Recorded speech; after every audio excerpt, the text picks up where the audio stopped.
దూరం పెడితే మన విలువ తెలుసుకుంటారు అన్నది అబద్ధం. వేరే వాళ్లకు దగ్గరవుతారు అన్నదే కఠినమైన నిజం. మనసుకు ఓదార్పునిచ్చే మాటలు కొన్ని ఉంటాయి. అవి నిజం కాబట్టి కాదు, మన గాయాలకు ఒక పూతగా పనిచేస్తాయి కాబట్టి. నేను దూరంగా ఉంటే వాళ్ళకు నా విలువ తెలుస్తుంది అన్న వాక్యం కూడా అలాంటి ఓదార్పు మాటే. కానీ జీవితం ఓ కథ కాదు. మనుషులు భావోద్వేగాల మీద నిలబడే దేవతలు కాదు. వాళ్ళు అవసరాల మీద నడిచే అలవాట్లు. నువ్వు ఉన్నప్పుడు నీ సహాయం, నీ శ్రద్ధ, నీ సహనం వాళ్ళ జీవితంలో ఒక సాధారణమైన అలవాటుగా మారుతుంది. అయితే అలవాటుగా మారిన దానికి విలువ ఉండదు, కేవలం ఉపయోగం మాత్రమే ఉంటుంది. నువ్వు దూరమైతే ఏమవుతుంది? నీ స్థానంలో ఖాళీ ఏర్పడదు. నీ జ్ఞాపకాలు వాళ్ళను కుదిపోయావు, నీ లేమి వాళ్ళను మార్చదు. ఎందుకంటే మనుషులు ఖాళీని భరించరు, ఖాళీని భర్తీ చేస్తారు. నువ్వు ఇచ్చిన వినడం ఇంకొకరు ఇస్తారు, నువ్వు ఇచ్చిన సహాయం ఇంకొకరు ఇస్తారు, నువ్వు ఇచ్చిన ప్రేమ ఇంకో రూపంలో వస్తుంది. అంతే. నీ దూరం వాళ్ళకు బుద్ధి చెప్పదు, కేవలం వాళ్ళకు ప్రత్యామ్నాయం నేర్పుతుంది. ఇదే నిజం, ఎంతో కఠినమైన నిజం. అయితే దీంట్లో నువ్వు ఓడిపోయావా? లేదు, ఇక్కడే అసలైన మలుపు.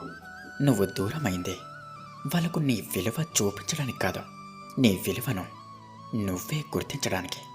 వాళ్ళు వేరే వాళ్ళని దగ్గరికి తీసుకుంటే అది వాళ్ళ స్వభావం. నువ్వు దానిని అంగీకరిస్తే అది నీ ఎదుగుదల. ఎవరైనా నిన్ను అవసరం లేకుండా వదిలేస్తే అది నీ లోపం కాదు, నీ స్థానాన్ని నువ్వు చాలా చౌకగా ఇచ్చావన్న సూచన మాత్రమే. ఇప్పటి నుంచి గుర్తుపెట్టుకో, దూరం పెట్టడం ఒక వ్యూహం కాదు, మౌనం ఒక శిక్ష కాదు, వెనక్కి తగ్గడం ఓ ఓటమి కాదు. అవి ఆత్మ గౌరవానికి గీసిన గీతలు.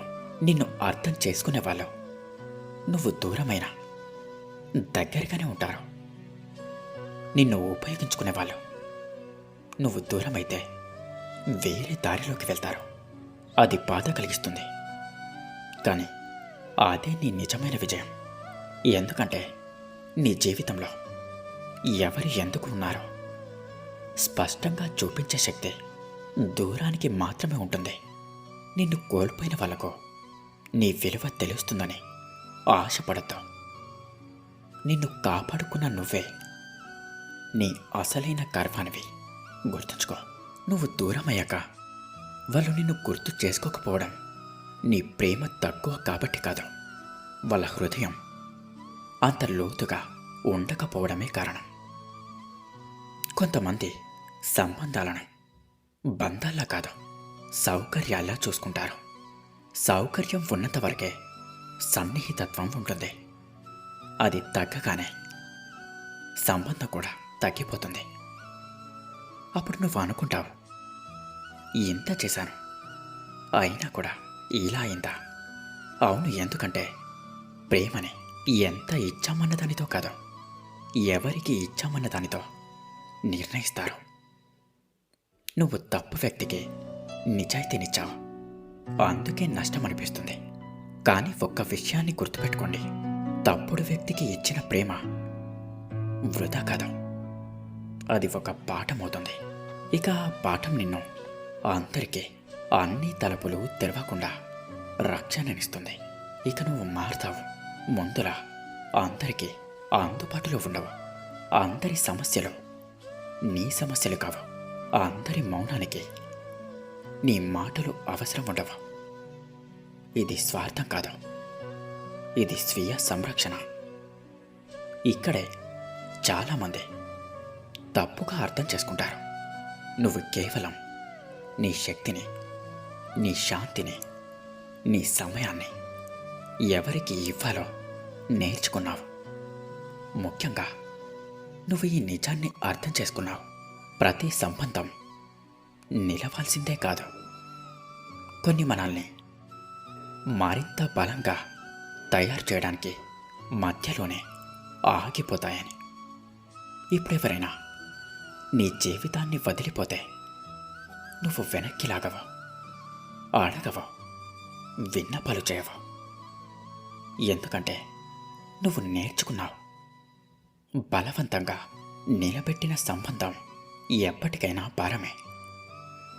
నువ్వు వెళ్ళిపోతున్నప్పుడు వెనక్కి తిరిగి చూడవు. ఎందుకంటే నువ్వు వదిలేది వాళ్ళని కాదు, నీకు తగని పాత్రను. ఇది నిశ్శబ్దంగా జరిగే పరిణితి. చుట్టూ ఎవరికీ వినిపించదు, కానీ నీ లోపల నువ్వు పూర్తిగా మారిపోయి ఉంటావు. చివరికి ఒకరోజు నువ్వు గమనిస్తావు, నిన్ను వదిలి వెళ్ళిపోయిన వాళ్ళ జాబితా పెరిగింది, కానీ నిన్ను నువ్వే గౌరవించే స్థాయి అదే వేగంతో పెరిగింది అని. అప్పుడు తెలుస్తుంది, నువ్వు ఒంటరిగా లేవని, నువ్వు స్పష్టంగా ఉన్నావని. అది ఒంటరితనం కాదు, ఇది ఎంపిక చేసిన ప్రశాంతత. అర్థమైందనుకుంటా. ఒక దశలో నువ్వే ఆశ్చర్యపోతావు, నిన్ను అంతగా అర్థం చేసుకొని వాళ్ళ కోసం నేను ఇంతకాలం ఎందుకు కరిగిపోయాను అని. అది పశ్చాత్తాపం కాదు, అది వివేకం పుట్టిన క్షణం. అప్పటి వరకు నువ్వు సంబంధాన్ని నిలబెట్టడానికి నిన్ను నువ్వే తగ్గించుకున్నావు. నిన్ను అర్థం చేసుకుని చోట నిన్ను నువ్వే అర్థం చేసుకున్నావు. కానీ ఇప్పుడు అలా కాదు. ఇప్పుడు నువ్వు తెలుసుకున్నావు, నిన్ను అర్థం చేసుకోలేని చోట నువ్వు నీ స్థానం తగ్గించుకోవాల్సిన అవసరమే లేదు. నిజం చెప్పాలంటే కొంతమంది నీ జీవితంలోకి నీతో కలిసి నడవడానికి రారు. నీ శక్తిని చూసి ఆశ్రయపడటానికి మాత్రమే వస్తారు. ఇక వాళ్ళ ప్రయాణం పూర్తయ్యాక వాళ్ళు దిగిపోతారు. నిన్ను అడగరు, నీకు ధన్యవాదాలు కూడా చెప్పరు. అదే జీవితం. కానీ నువ్వు ఇప్పుడేం చేస్తావు? నువ్వు వాళ్ళను ద్వేషించవు, నిందించవు, శపించవు. నువ్వు కేవలం ఈ ఒక్క పని మాత్రమే చేస్తావు. నిన్ను నువ్వు వెనక్కి తీసుకుంటావు. నీ భావోద్వేగాలను అందరికీ పంచే అలవాటు పోతుంది. నీ లోతైన ఆలోచనలు అందరి చెవుల్లో పడవు. ఎందుకంటే నువ్వు అర్థం చేసుకున్నావు. అందరూ వినగలరు, కానీ అందరూ గ్రహించలేరు. అక్కడే నీ మాటలు తగ్గుతాయి, నీ వలయం చిన్నదవుతుంది, నీ నవ్వు అరుదవుతుంది.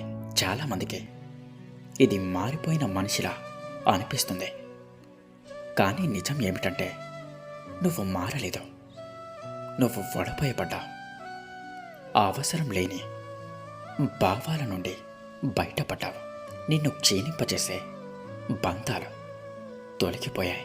ఇప్పుడు నువ్వు ఎవరి కోసమో కాకుండా నీ కోసం నువ్వు జీవించడం నేర్చుకున్నావు. ఇదే స్వేచ్ఛ. ఏదో ఒకరోజు ఎవరో ఒకరు తిరిగి వస్తారు.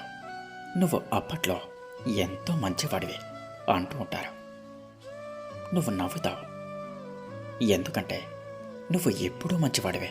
కానీ ఇప్పుడు అందరికీ అందుబాటులో ఉండేంత చౌక కాదు. ఇదే ఎదుగుదల, ఇదే నిజమైన విలువ. విలువ అంటే ఎవరైనా నిన్ను కోల్పోయాక గుర్తుపెట్టుకోవడం కాదు, నువ్వు నిన్ను కోల్పోకుండా నిన్ను నువ్వే కాపాడుకోవడం. దూరం పెట్టడం వల్ల వాళ్ళు మారకపోవచ్చు, కానీ నువ్వు మాత్రం ఖచ్చితంగా మారుతావు. అర్థమైందనుకుంటా. ఒక దశ దాటాక నువ్వు నీ బాధని ఎవ్వరితోనూ పంచుకోవు. ఎందుకంటే నువ్వు చెప్పిన ప్రతి మాట అర్థమవ్వాల్సిన చోట అనుమానంగా మారడాన్ని చూసావు. నువ్వు తెరిచిన హృదయం వేరే వాళ్ళకు కథ అవ్వడాన్ని కళ్ళారా చూసావు. అక్కడే నువ్వు నేర్చుకున్నావు, అన్ని గాయాలు పంచుకోవాల్సినవి కావు. కొన్ని గాయాలు నిన్ను నీ లోపలే బలంగా చేయడానికి వచ్చేవి. ఇప్పుడు నువ్వు నవ్వుతావు, కానీ ఆ నవ్వు వెనుక అనవసరమైన ఆశ ఉండదు. నువ్వు సహాయం చేస్తావు, కానీ నిన్ను నువ్వు ఖాళీ చేసుకొని కాదు. ఇది మార్పు కాదు, ఇది సరిహద్దుల నిర్మాణం. ముందు నువ్వు అర్థం చేసుకుంటారు అని ఆశపడ్డావు. ఇప్పుడు నువ్వు అవసరం ఉంటేనే అర్థం చేసుకుంటారు అని అంగీకరిస్తావు. ఈ అంగీకారం నిన్ను బలహీనుని చేయదు, ఇది నిన్ను భారరహితుణ్ణి చేస్తుంది. ఇక్కడే ఒక నిజం ఉంది. ప్రపంచంలో చాలామంది నీ లోతును చూడరు. కేవలం నీ ఉపయోగాన్ని మాత్రమే చూస్తారు. అది వాళ్ళ తప్పు కాదు, అది వాళ్ళ స్థాయి. నీ లోతుని చూసే వాళ్ళ కోసం నువ్వు నీ జీవితాన్ని వృధా చేసుకోవాల్సిన అవసరం లేదు. వాళ్ళు వస్తారు. వచ్చినప్పుడు నువ్వు సిద్ధంగా ఉండాలి. అందుకే ఇప్పుడు నువ్వు తొందరపడవు. బంధాలను వెంబడించవు. నీ విలువను వివరించవు. విలువను ప్రకటన చేయాల్సి వస్తే అది విలువ కాదు. ఇప్పుడు నువ్వు ఒంటరిగా కూర్చోగలుగుతావు. మౌనంతో స్నేహం చేస్తావు. నీ ఆలోచనలతో పోరాడకుండా వాటిని వినడం నేర్చుకుంటావు. ఇదే నిజమైన ఎదుగుదల. ఎందుకంటే ఒంటరిగా ఉండలేనివాడు ఎవరితో ఉన్నా ఆధీనంలోనే ఉంటాడు. ఇక నువ్వు ఎవరు నిన్ను వదిలేస్తారో అని భయపడవు. ఎవరు ఉండరో లెక్క పెట్టవు. ఎవరైనా వెళ్ళిపోతే నువ్వు ఒక్కటే అంటావు, నాకు తగిన వాళ్ళు నాతో పాటు నడుస్తారు, మిగతా వాళ్ళు వాళ్ళ దారిలో వాళ్ళు వెళ్ళాల్సిందే అని. ఇది నిర్లక్ష్యం కాదు, ఇది శాంతమైన స్పష్టత. చివరికి నువ్వు ఈ స్థాయికి వస్తావు. నువ్వు ఎవరో ఒకరి జీవితంలో అవసరమో అలవాటో ఆశ్రయమో కాదు అని అర్థం చేసుకుంటావు. అర్థమైందనుకుంటా. ఇక అందరూ నాతో పాటు ప్రేమతో ధ్యానించండి. రాధాకృష్ణ.